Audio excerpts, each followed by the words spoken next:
Assalamualaikum warahmatullahi wabarakatuh.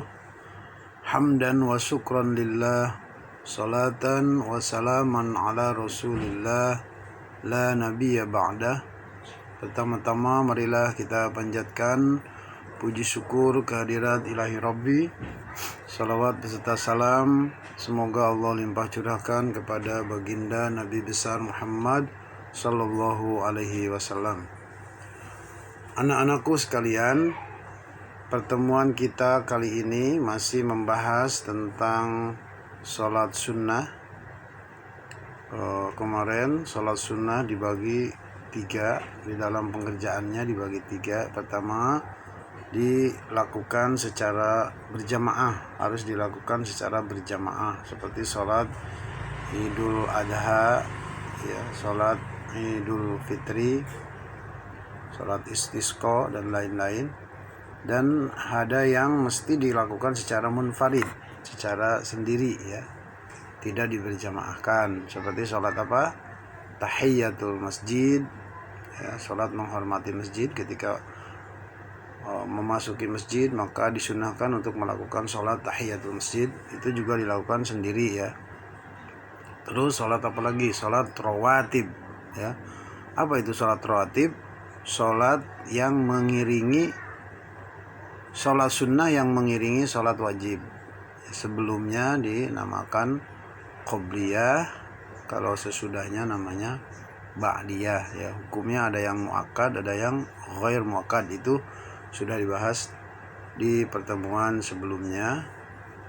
Nah, pertemuan kita kali ini membahas pembagian sholat sunnah dalam pengerjaannya yang ketiga, ya. Sholat sunnah yang bisa dilakukan secara berjamaah, juga bisa dilakukan secara munfarid atau sendiri, ya. Baik, kita lanjutkan pembahasannya. Ya, macam-macam sholat sunnah berjamaah atau munfarid, ya. Macam-macam itu berarti pembagian sholat sunnah apa saja yang bisa dilakukan secara berjamaah maupun munfarid. Yang pertama, sholat tarawih, ya. Sholat tarawih itu sholat yang dilakukan khusus di bulan Ramadan, ya. Sholat qiyamul lail, sebenarnya Rasulullah SAW senantiasa melakukan sholat malam qiyamul lail itu tidak hanya di bulan Ramadan saja, ya, tapi dilakukan di setiap malam di bulan-bulan selain Ramadan pun Rasulullah kerjakan. Nah, sholat tarawih itu bisa dilakukan secara berjamaah maupun sendiri. Bahkan perintah awalnya, tuntunan awalnya Rasulullah melakukan berjamaah sholat tarawih di masjid itu cuman 3 malam.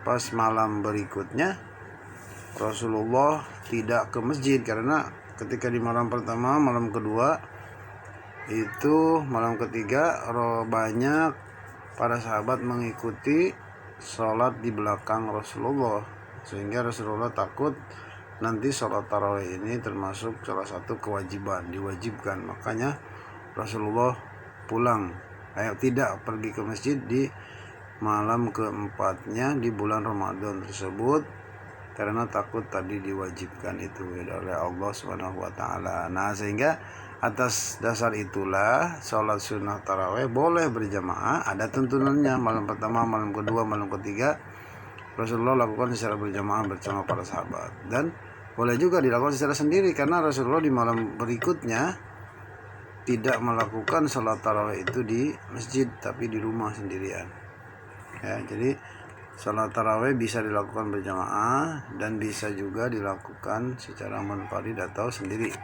Yang kedua, sholat witir, ya. Sholat witir itu sholat ganjil, bilangannya ganjil, ya. Sholat witir, sholat ganjil, dan itu juga Rasulullah selalu dilakukan. Dan sholat witir itu merupakan penutup dari sholat-sholat sunnah, ya.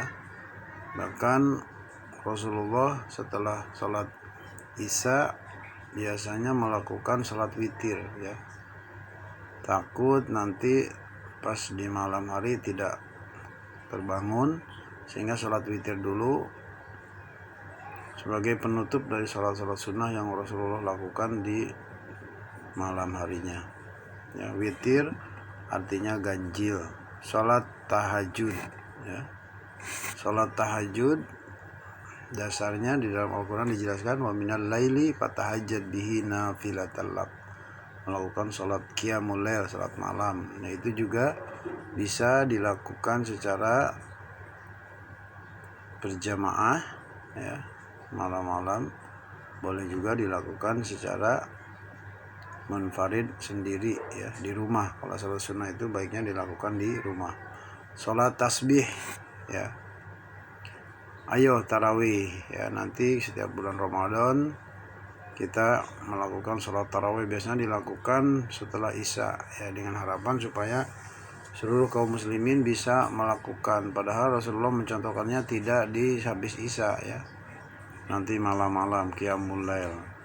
Tapi kenapa para ulama mengambil, karena setelah sholat isya itu masih banyak kaum muslimin masih semangat untuk melakukan sholat, dan ketika diberjamaahkan biasanya kita lakukan ada yang namanya tausiyah ya, kultum ba'da tarawih sebelum witir. Nah itu budaya atau kebiasaan yang dilakukan di negara kita ya, di Indonesia ini biasanya dilakukan, ada kultumnya, ada ceramah, ada tausiah ya, sebagai nasihat-nasihat yang diberikan kepada jamaah, kepada kaum muslimin, keutamaan bulan Ramadan ya, dijelaskan di kultum tersebut ya. Tarawih mengenai jumlah, nah kita jangan memperuncing perbedaan ya, ada yang 11, ada yang 23, kita tidak usah terpancing, tidak usah memperuncing. Kedua-duanya ada dasar hukumnya ya. Sholat sunnah itu tidak dibatasi berapa saja. Lanjut terus, sholat tarawih itu apa sih? Sholat tarawih adalah sholat sunnah yang dikerjakan pada malam hari di bulan Ramadan, hukumnya sunnah muakkad. Hadis tentang tarawih dari Abu Hurairah telah menceritakan bahwasanya Rasulullah SAW selalu menganjurkan sholat sunnah Ramadan, tetapi tidak memerintahkan mereka dengan perintah yang tegas. Untuk itu beliau bersabda, barang siapa mengerjakan sholat di malam bulan Ramadan karena iman dan mengharap pahala Allah, niscaya dosa-dosanya yang terdahulu diampuni ya. Itu dasarnya, jadi bukan wajib ya, sunnah hukumnya sunnah muakkad. Ketika kita punya tugas malam untuk sebagai penjaga keamanan satpam ya, bisa sholat malamnya, sholat tarawihnya tidak sehabis isya, bisa malam-malam sendirian ya. Jadi itu sholat witir. Apa itu sholat witir? Sholat witir adalah sholat sunnah yang dikerjakan pada waktu malam hari setelah selesai isya dengan ganjil bilangan rokaatnya. Witir itu sendiri artinya ganjil. Hadis dari Ayyub, Nabi Muhammad SAW bersabda, witir itu hak. Siapa yang mengerjakan 5 rokaat, kerjakanlah. Siapa yang mengerjakan 3 rokaat, kerjakanlah. Siapa yang mengerjakan 1 rokaat, kerjakanlah ya. Minimal 1 rokaat, maksimalnya 11 rokaat. Hadis riwayat Abu Dawud dan Nasai ya. Ganjil, bilangan ganjil 1, 3, 5, 7, 9, 11. Lanjut.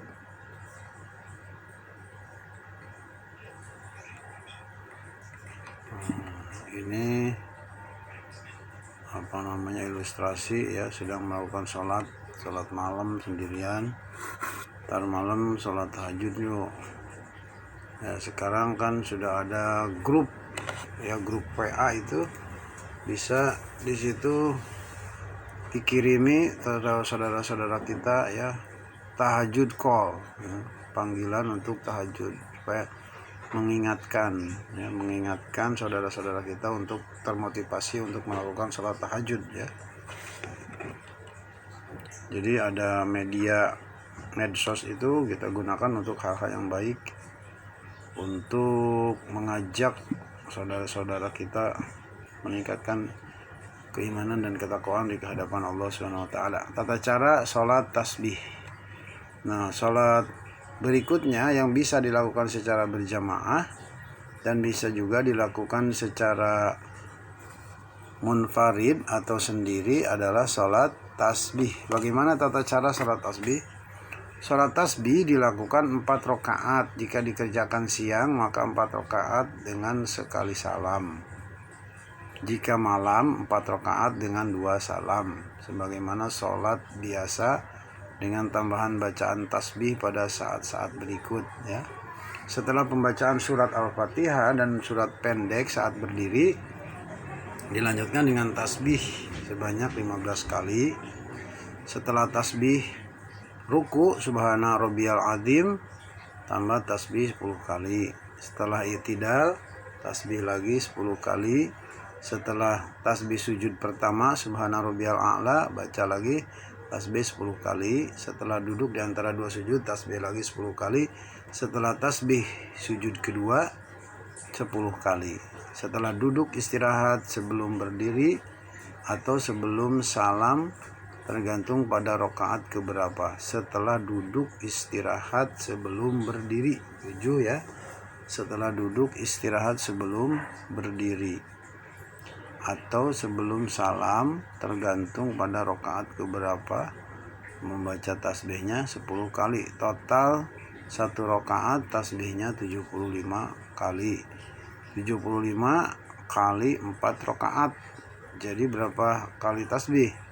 75 kali 4 300 kali tasbih ya. Salat tasbih ini hukumnya sunnah ya. Minimal sekali dalam seumur hidup kita ya. Ini posisi sab salat ya. Perhatikan posisi imam dan posisi makmum harus jelas-jelas diperhatikan. Nah, urutan sab imam. Setelah imam posisi makmum dewasa laki-laki itu di depan ya. Persis di belakang setelah imam itu posisi makmum dewasa laki-laki. Setelah itu kalau ada anak-anak maka diposisikan di kedua, dia sab kedua setelah makmum dewasa laki-laki ya. Setelah itu posisi makmum anak-anak wanita, dia berada di depan ya. Jadi berbeda dengan posisi makmum laki-laki. Kalau makmum laki-laki dewasa dulu anak-anak, kalau makmum wanita anak-anak dulu baru dewasa. Nah, coba perhatikan baik-baik ya, membentuk sab selang-seling ya. Tuh, ada makmum berikutnya. Makmum itu kan ada 2 ya, ada makmum muwafiq, ada makmum masbuk. Ini berarti makmum yang masbuk ya, yang ketinggalan. Dia datang ke setelah imam bertakbiratul ihram, maka posisinya seperti itu. Perhatikan ya. Tuh, posisi tengah, kanan kiri kanan kiri kanan kiri kanan, jadi simetris ya, bagus. Kanan kiri kanan kiri. Oke, paham ya. Pertama, posisi yang pertama persis di belakang imam, yang kedua di samping kanan, yang ketiga samping kiri, yang keempat samping kanan kiri, terus aja begitu ya. Nah, jadi jangan sampai ada sab pertama ini kosong. Misalkan di sini nomor 11 enggak di sini, dia kosong pokoknya diloncat. Maka yang di belakang ini dia tidak mendapat pahala berjamaah hanya karena sab pertama ada yang kosong. Ini maknanya apa? Supaya umat Islam itu kompak, umat Islam bersatu padu ya. Wa'tasimu bihablillahi jami'an wa la tafarraqu. Berpegang teguh ya. Ini maknanya makna tentang apa? Persatuan ya. harus bersatu kompak, ya, seiring sejalan mengikuti komando imam, ya, memimpin. Lanjut. Nah, ini sendiri dalam saf. Nah, perhatikan. Kalau ada makmum datang terlambat, dia sendirian di belakang, maka perhatikan. Tuh. Ya, maka makmum yang saf kedua dia harus mundur ke belakang menemani makmum yang sendirian di belakang. Jadi artinya apa? Jangan sampai dia sendirian, ya. Harus ada yang menemani, ya. Nah, tiba-tiba datang lagi, maka 14 maju lagi ke depan, ya kan? Coba perhatikan. Oh, yang 27 ya. Coba sebentar. Tadi gimana tadi? Ulangi lagi. Nah, kan 26 14 15 turun ya, 27 sini. 27 sendirian, yang 15 mundur. Lalu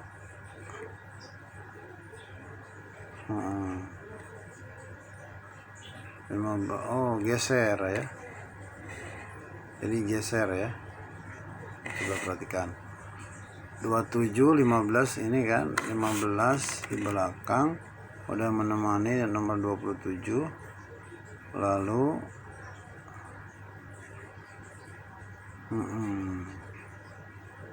yang dari 14 geser di sini, atau yang 17 geser untuk merapat ya. Geser posisinya.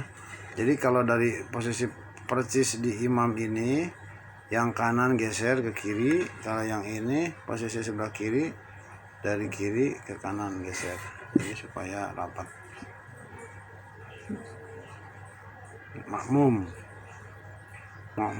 Pembagian makmum dibagi dua, ada makmum masbuk dan ada makmum muwafiq. Apa itu makmum masbuk? Tidak ruku bersama imam, atau makmum yang ketinggalan, tidak ikut takbiratul ihramnya imam. Makmum muwafiq, ya, ruku bersama imam, ya. Masbuk itu tidak ruku bersama imam, artinya dia nggak kebagian, ya, nggak kebagian ruku. Kalau nggak kebagian ruku, berarti dia nanti ketika berjamaah harus menambah rakaat yang kekurangan. Tapi kalau masih kebagian ruku, dia masih kebagian 1 rakaat, berarti masih termasuk makmum yang muwafiq, ya. Tertinggal rakaat, ya. Jadi setelah ruku, begitu berdiri tidak, dia baru datang, itu enggak kebagian, ya. Tidak kebagian rakaat. Paham ya? Nah, kalau ruku bersama imam dia mendapat rakaat, ya. Atau tadi ya, dia mengikuti dari takbiratul ihramnya imam. Fungsi melaksanakan sholat sunnah, ya. Apa fungsinya, apa hikmahnya? Lebih mendekatkan diri kepada Allah, ya. Tentu kalau kita sering beribadah, berarti itu kan kita terpanggil, ya, terpanggil untuk mendekatkan diri kepada Allah. Karena kapan seseorang hamba itu dekat dengan Allah? Yaitu ketika dia melakukan sujud, ya. Saat sujud itulah dia sedang dekat dengan Allah. 2, meningkatkan ketakwaan kepada Allah, ya.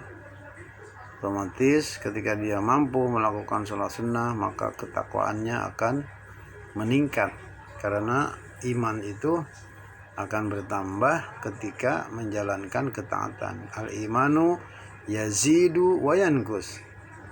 Iman itu terkadang bertambah, terkadang berkurang. Al-imanu yazidu bit-tha'ah.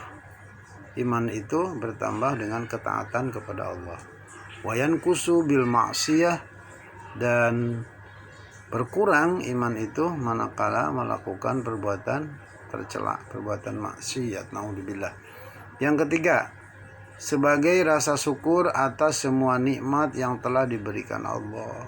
Jadi orang yang mampu melaksanakan salat sunnah itu sebagai bentuk manifestasi daripada rasa syukur kepada Allah. Karena Allah lah semua pemberi nikmat itu, sehingga kita layak untuk mengucapkan syukur terima kasih kepada Allah SWT dengan salat sunnah.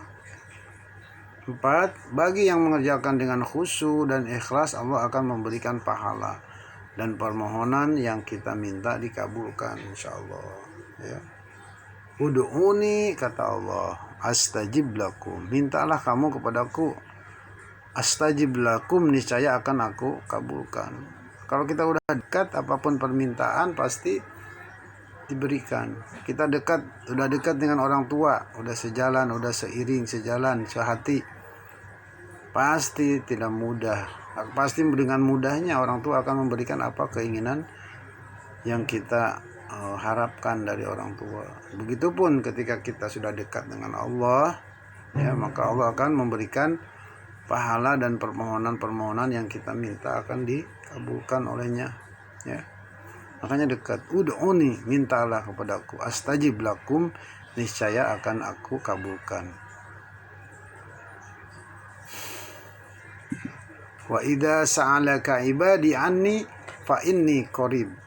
Wa idza sa'alaka, dan apabila bertanya kepadamu wahai Muhammad, ibadi hambaku, anni, tentang aku, fa inni qarib, sesungguhnya aku ini dekat. Wa nahnu aqrabu min hablil warid. Ya, aku ini lebih dekat daripada urat nadi. Demikian pembahasan bab keempat lanjutan ini. Mudah-mudahan kalian paham dan memahamkan. Untuk itu jangan lupa kalian catat materi lanjutan ini. Setelah dicatat jangan lupa like, subscribe, and comment. Demikian, terima kasih atas segala perhatian. Mohon maaf atas segala kekurangan. Akhirul kalam, wassalamualaikum warahmatullahi wabarakatuh.